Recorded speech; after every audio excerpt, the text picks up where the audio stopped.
Tonight's talk, the title is actually the same as the talk last week, Crossing Life's Floods. It's sort of a part two of the talk that I offered last week.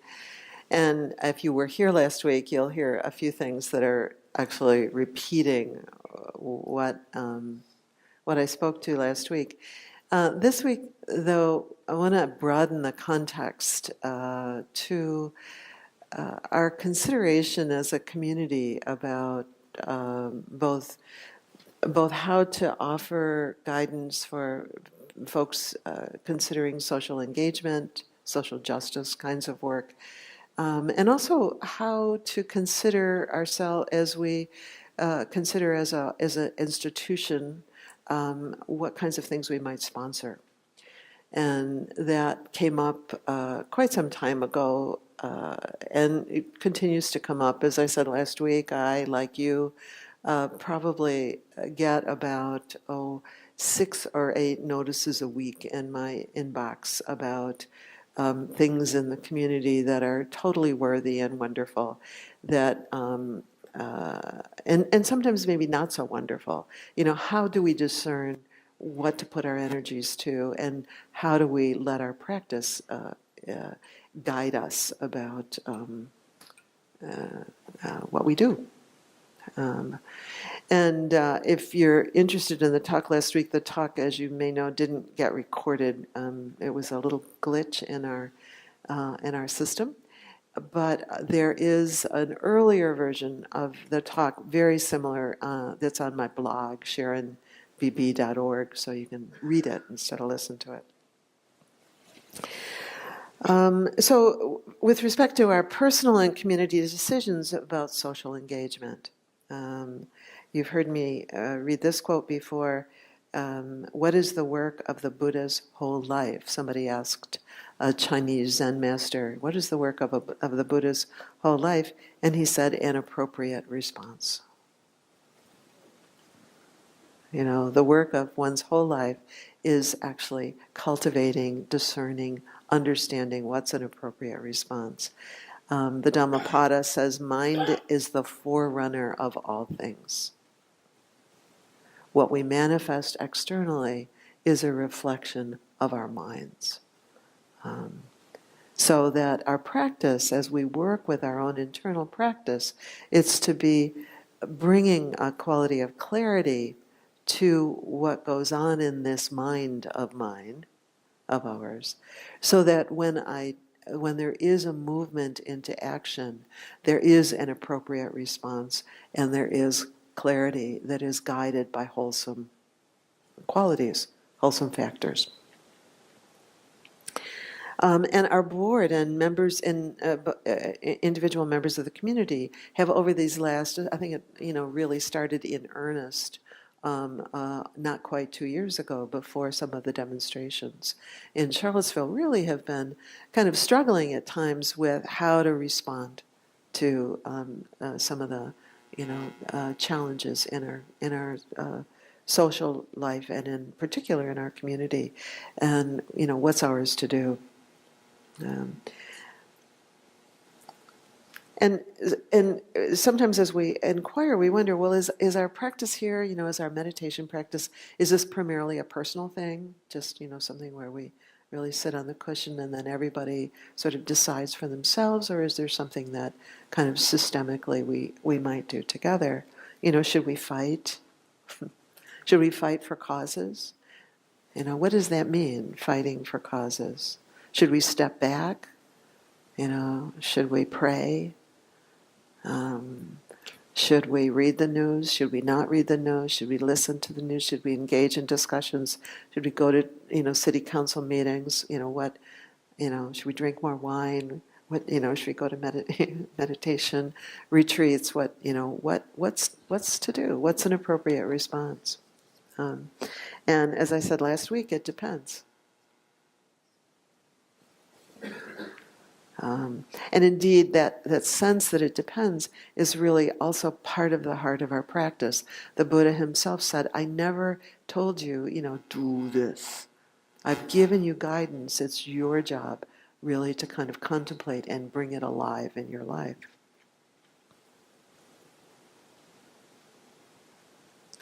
I told you last week about Ajahn Chah, one of the enlightened teachers of our of the tradition that we practice in, and that he was confused by similar kinds of questions. How are we doing? Is that okay? Yeah. And that he went to talk to his teacher about his confusion. And Ajahn Mun told him that although the teachings are indeed extensive, at their heart they are very simple. With mindfulness established, if it is seen that everything arises in the heart-mind, right there is the true path of practice. This succinct and direct teaching was a revelation for Ajahn Chah, and it transformed his approach to his practice, his individual meditation practice. Peace arises in the heart-mind, not in external arisings and not even in internal arisings. Not in the arisings, but the heart-mind with which those are met. The practice is in making peace in the heart-mind a continuous reality, and right there is the true path of practice. Regardless of external circumstance, regardless of internal circumstance, the path of practice is in one's own heart-mind. Crossing life's floods is independent of circumstance, both external circumstance and internal circumstance and arisings.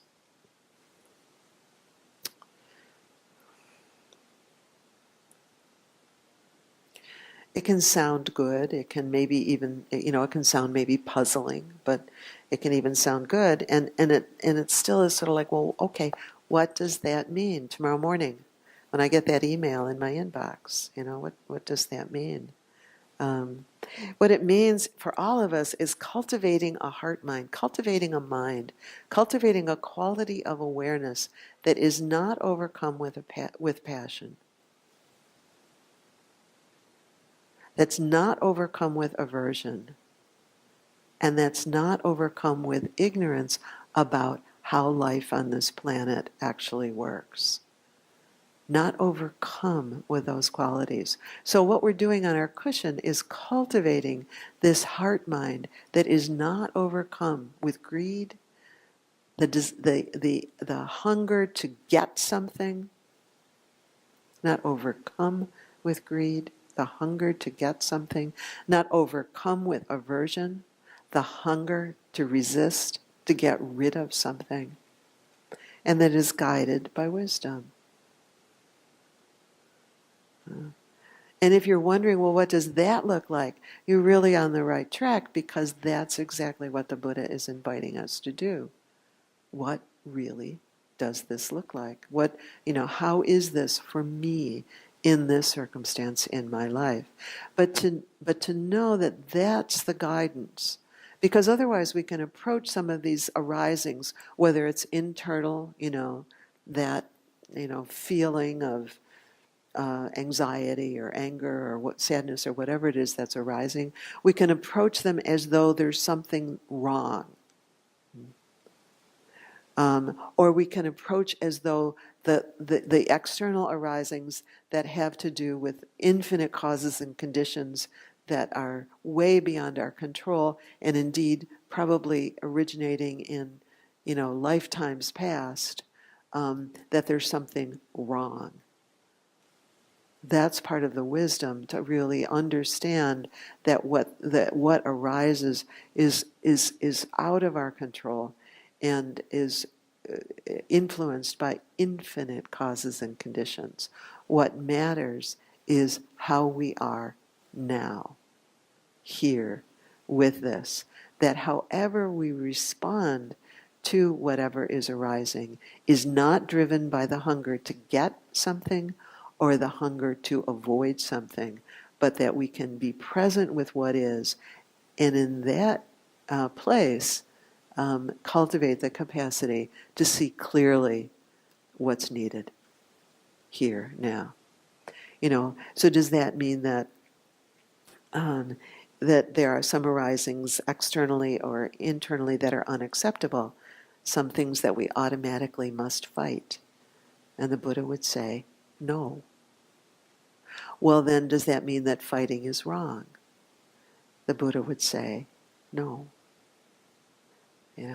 It's, really to kind of cultivate what's driving it, what's guiding it, what's moving this response, what's appropriate here in this situation.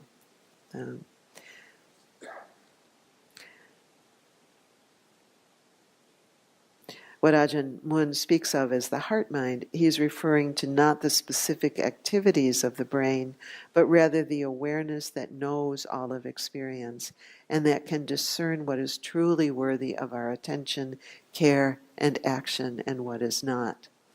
An interesting exercise for me when I read the morning newspaper. What is truly worthy of my care and attention, and what is not. Suffering, the Buddha taught, is caused not by what the mirror reflects, the mirror of awareness, but by how clouded and obscured the mirror is. So our practice isn't about getting rid of, things that the mirror is reflecting, but about being able to have a mirror, an awareness that is not clouded by greed, not clouded by hatred, not clouded by ignorance. That's our practice. We do that on the cushion, and then we bring that out into the world in whatever our action is. So we want to know always, is the mirror of my awareness clouded by a drive to get something or to be something? We keep looking. Is the mirror clouded by a drive, a hunger, an insistence that this must be some particular way? I spoke last week of the difference between holding a cup of tea and holding a cup of tea that's hot and that burns us. Can we hold with awareness what's arising internally and externally without that sense of clinging to it in a way that it burns us? Our practice asks of us an ongoing and never-ending inquiry into affliction, into suffering, and the ending or lessening of that suffering in the present moment, guided by now, not the memories of the past and not the fears of the future. So with all that in mind about, it was about even almost a year ago, I think, it was about 9 months ago, I set about trying to write something for us as a community that kind of offered some guidance to us about how do we summarize that when I get that email in my inbox, or when there's a August 12th rally about something or other. How do we operationalize that? So I decided I wanted to write something, and I wrote something. I'll read you just a little bit of it. Something that it was about a page and a half long, but I'm not going to read you the whole thing. For some members of IMCC, our solitary meditation will lead also to expression of our spiritual practice in more socially active forms. When sponsored by IMCC, these members will engage actively yet non-violently with the social, economic, political, and ecological problems of society. This more engaged Buddhism, motivated by concern for the welfare of all others, then, becomes an active inquiry into how to express the wisdom and universal loving kindness and compassion that Buddhism teaches as more public and concrete action on behalf of the ending of suffering for all sentient beings. And then I went on in the narrative to speak about the guidance of the Four Noble Truths. The first noble truth being recognizing the truth of universal suffering. The second noble truth asks us to look beyond the surface appearances to the underlying rigid and egocentric causes and conditions that perpetuate suffering. The third noble truth points to the freedom from suffering that is the birthright of all. It points to the cultivation of important mental qualities that guide us, not so much in the specific actions themselves, but rather to the qualities of mind and heart, embedded in how we execute any particular action. And the fourth noble truth outlines more fully the understandings and practices that, when well and faithfully cultivated, are promised to lead to the ending of suffering for all. I listed the Buddha's 5 precepts that guide us in terms of morality and wise action. And then at the end it says something like, we recognize that any IMCC member is, of course, fully free to personally engage in any sort of social action to which they feel committed. Nevertheless, these guidelines are the ones to which IMCC commits as a Buddhist community and which guide our decisions and actions about the groups and activities that are linked on our website. So after I finished that, I thought, that's not bad. That's pretty good. But it was limited because I'm just me, you know. I'm not IMCC. I'm not all of the teachers. I'm not the board. I'm not you, or you, or you, or you. And it was really clear that for us to kind of cultivate a way of manifesting some guidance about social engagement, that we needed more than just me.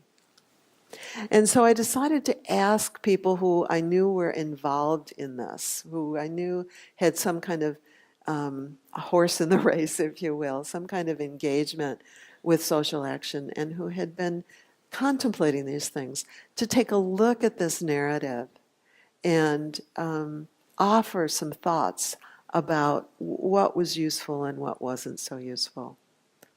So what I'd like to do now is ask some, not all actually, of those people to come and help me finish this talk. So Bev, will you come up and bring your chair? And David, and Susan, and Phil, and Anne-Marie. Mm-hmm.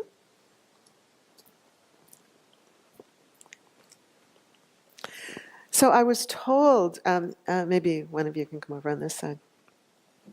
I was told that this was impossible, you know, that we really couldn't have so many different voices. This is about half of the team that were engaged in this, that we couldn't really have this many people writing a position paper, if you will, for IMCC. But what happened was truly magical, because each of the people who is sitting here offered a dimension to the writing and to the teaching that was really quite splendid and extremely useful. And I'll read to you at the end what we ended up with. But I asked each of them to come prepared to kind of remember with us what their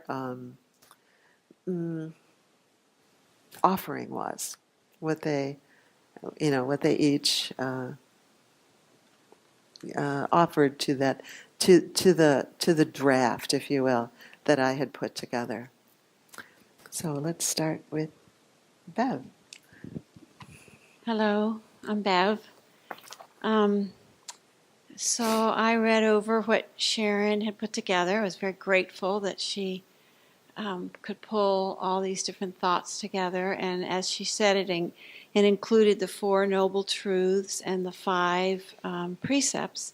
And so I thought, well, it's wise, it's true, it's good.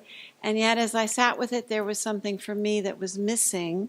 And it was like a pull, something inspirational or aspirational, like a calling forth. And I thought, well, when I look at the faces of Buddhas that have slight smiles, I have that sense. Or when I see an image of Jesus with outstretched hands, I have that sense. And so I wanted somehow to find a way to add that. So I think, in short, to add more language about the heart. So my suggestion was to include the 4 abodes: loving kindness, compassion, joy in others, goodness and happiness, and equanimity. All expressions of an open and undefended heart. I spent a good deal of my life as a practicing Christian, and in Christianity there is not a whole lot of doubt when it comes to social engagement, right? You go feed the hungry, right? There isn't a lot of, I don't know, at least for me, there wasn't a whole lot of thinking about it. I have spent 35 years deeply engaged in development work in East Africa, and it's there that I would say I started to see the complexities, and I started to really ask, well, what kind of help actually helps? Because a lot of help makes things worse. And that's where I think the Buddhist practice and Buddhism, I see, has really informed that for me. What help really helps when it comes from compassion.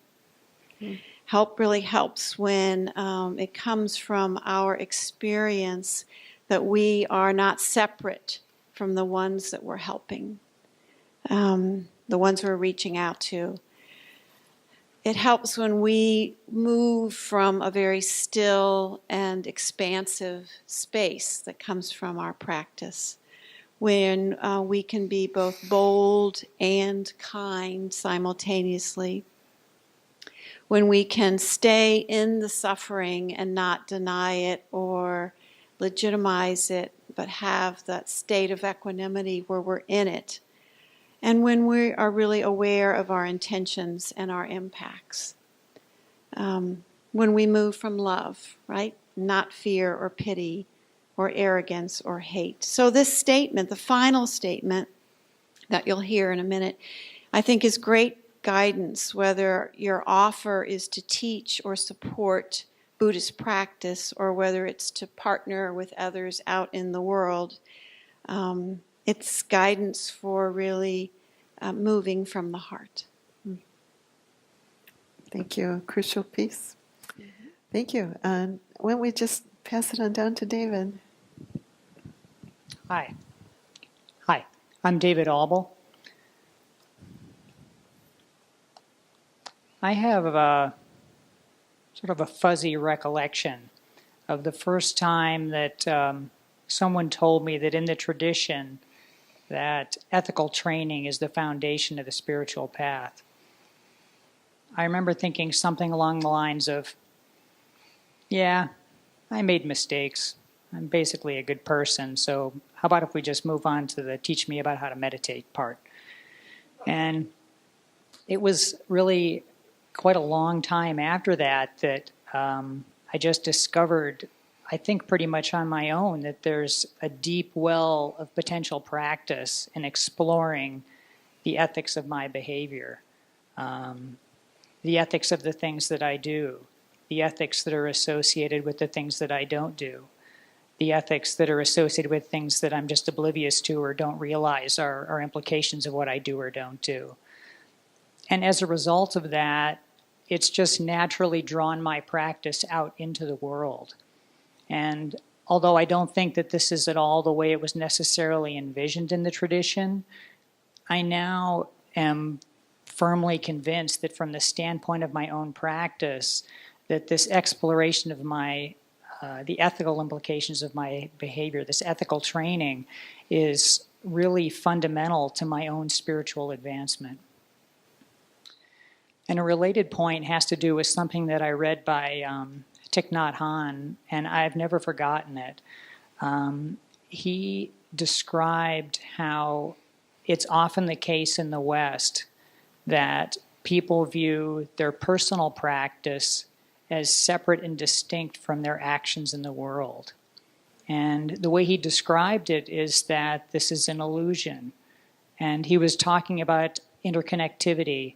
And I understand this on a conceptual level, but I would be lying if I said I deeply felt it and understood it. That'll be probably the rest of my life's work to understand it. But I could start to see that in addition to seeing this vital component to my own spiritual development, which really involves stepping outside of my personal practice into the world, there actually isn't a separation anyway. And in fact, I don't know if he would agree with this, but I think the case could be made that there isn't even a separation between what we think of as engaged spiritual practice and everything else that we do.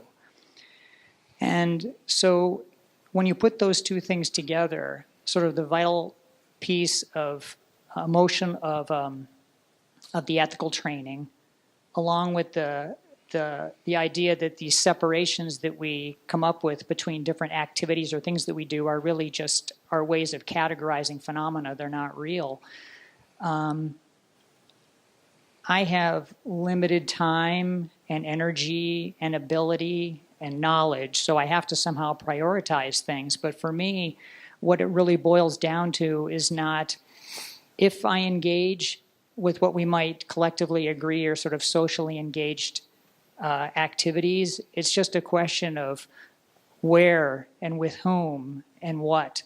And I think that trying to sort that out is really as much the practice as trying to decide how I'll behave when I put myself in those situations. So to the extent that anything that I've said flavors the final statement, then maybe I contributed to it a little bit. Hello, I'm Susan. And when Sharon asked if we would be willing to come up and speak about this document, I said, you know what, I don't really remember what I contributed to the document. And I said, I remember extremely well. Let me explain to you what you contributed. So the and bottom line I is sent you an email that said, here's what you, anyway. exactly, that's what I was going to go. So she sent me a sentence, that I contributed. I'm going to read you the sentence. Through meditation practice, we develop insight into the interconnected nature of being and all phenomena. You say, oh, Lord, what in the world does that have to do with, getting in and becoming engaged in activity? It's way too much to make the link here explicitly. But Sharon did it in her talk, in her comments a few minutes ago, when she was talking about the heart-mind. This is what this is referring to. It's not my heart-mind, not your heart-mind. It's the heart-mind of which we're expressions. I'm not going to say any more about that because actually I could go on and on, or one could go on, and there's no time to go on and on. But I can't resist offering a poem that I recently came across that just seemed to me to say it so beautifully. It's a poem by Mark Nepo called Below Our Strangeness.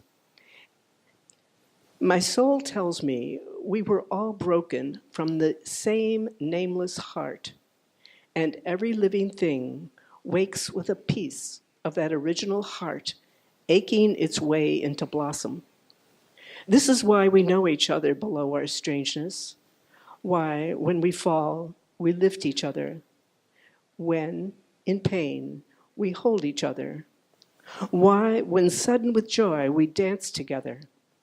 Life is the many pieces of that great heart loving itself back together. The great heart loving itself. Thank you. Phil. I'm Phil Schroed.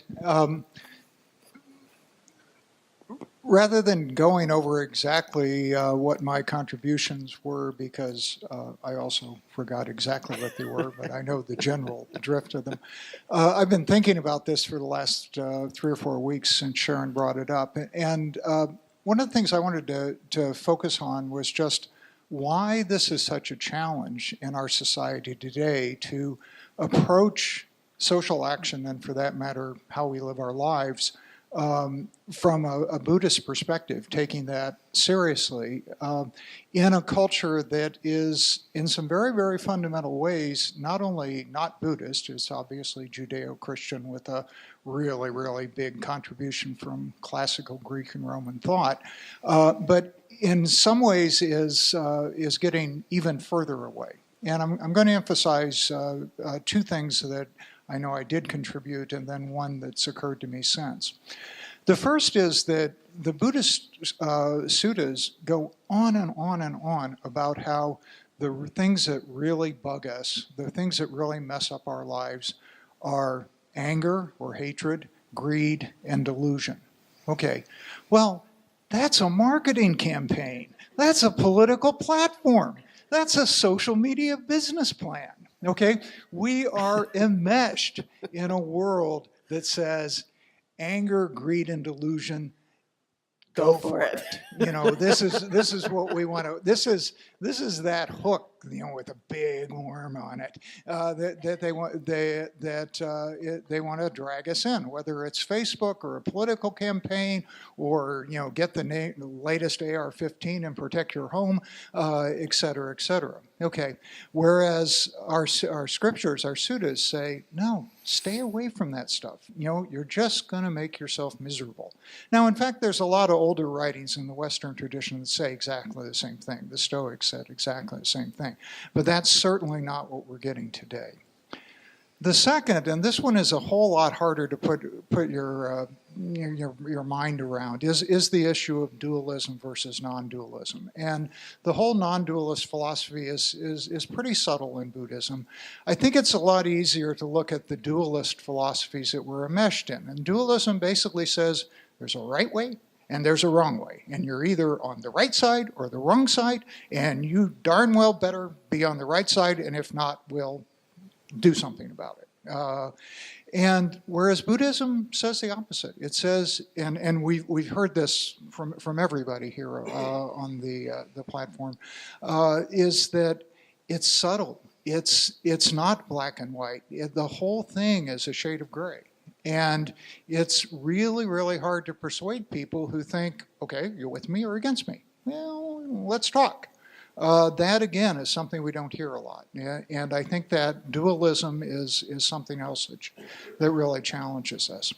The last one is something that occurred to me just when I was thinking of this, is another thing I think that's hard to explain to people, or hard to, explain to people.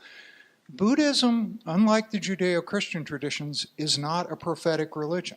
Okay, so both Judaism and Christianity say, hey, it's going to get better. Just do this, or listen to me, or stop doing that, and so forth, and it's going to get better. That's not what the Buddha says. The Buddha says, hey, there's suffering, and it's always going to be there, and you can get away from it. You can choose how you respond to it, but we're not promising a utopia. And we're just saying we're going to help you deal with this. I think when Ruth King is here in a couple of months, she's going to talk a lot about this with respect to the mindfulness of race. But it's a message that's harder to get across and less attractive than a utopian, again, a dualistic utopian vision. So I think all of those things are a challenge to us. We're Buddhists coming into a culture very different than what Buddhism developed in, but at the same time, we're coming out of a tradition that has been around for 2.5 millennia, and people have found it useful during that period. And Anne Marie. My name is Anne Marie. I, like everyone else, kind of forgot what I contributed, so I had to go back and look at through the email this evening, actually. But when I was doing that, I kind of reflected on the fact that even the way that Sharon got us going on this was a display of Buddhist practice, and that it wasn't just Sharon doing this in isolation, but it was the engagement of Sangha in the discussion, and ultimately an expression of Sangha of all the different ideas. And I just was reflecting on that this evening, and how beautiful that piece of it is, that what we did together in community was a more complete expression that any one thing that we could have done as individuals. So I really appreciate that. I think some of my contributions are some of the things that I really have thought about a lot in the course of the past 2 years. One, I guess for starters, would be that we have a sitting meditation practice that's an important part of our Buddhist expression, but that also social engagement is itself an expression of our practice too. It is our off the mat practice, and that but one cannot be present without the other. That our off the mat practice, which may for certain individuals be engaged Buddhism in a social context, it can't be without the grounding of our meditation practice. So that's been an important thing for me personally to think about, and also to know that if my practice is faltering, my sitting practice is faltering, then my engaged practice will soon falter after, and to just hold that. And then kind of getting back to what Phil was saying, I always go back to the idea of Indra's net, which we hear about sometimes here, and our interconnectivity, and how what happens to me or what I do affects everything in the net, and vice versa. And I think often we like to think of that as, we're these shiny, loving, beautiful jewels, but I think it also contains the less attractive aspects of ourselves, and that we're constantly reflecting one another, and that we're connected throughout space and time, and that our actions have consequences, good and bad. And then another piece that has been important for me is to think about bodhicitta, like wise compassion, and what that looks like, and that our practice is kind of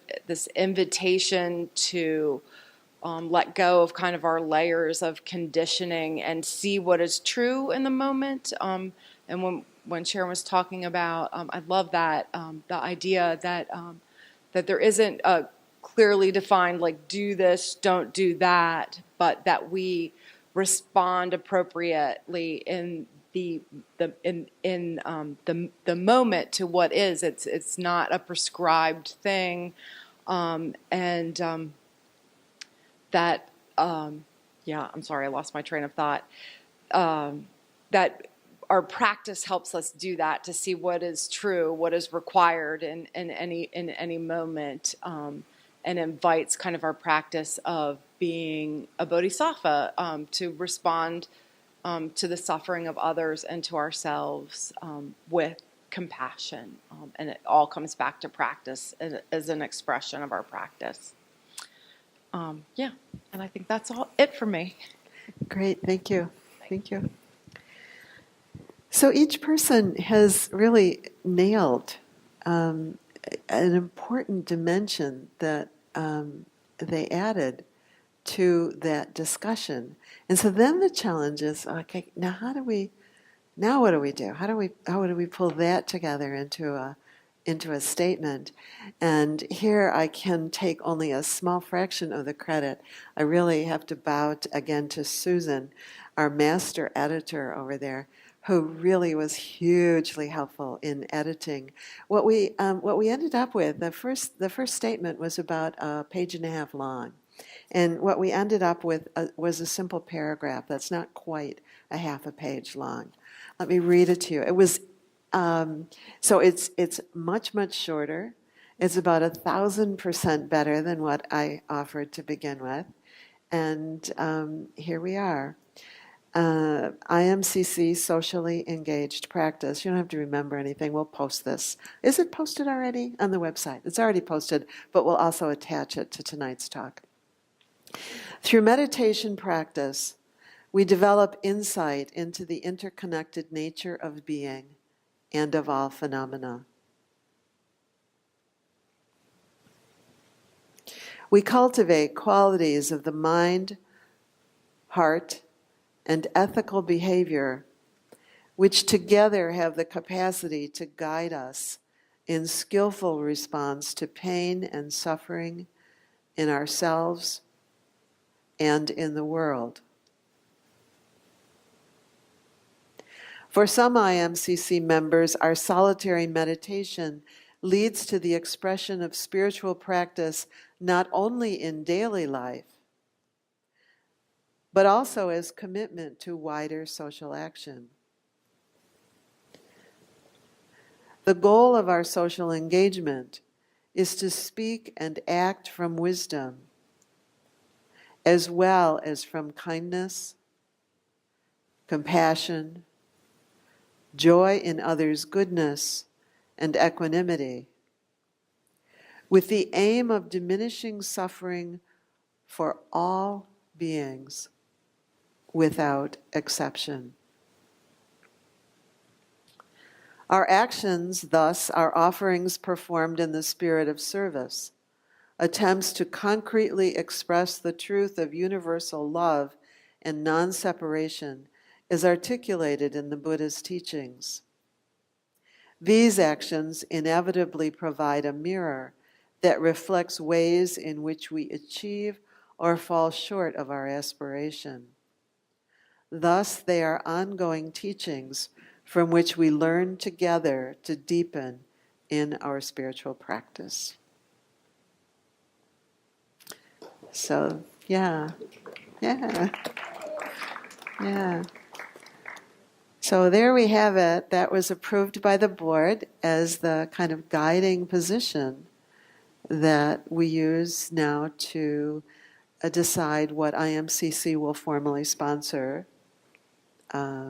and what kinds of community events we support. Well, I guess that's all we need to say about it, other than, yay.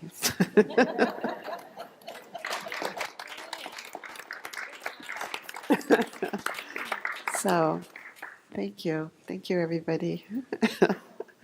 Blessings.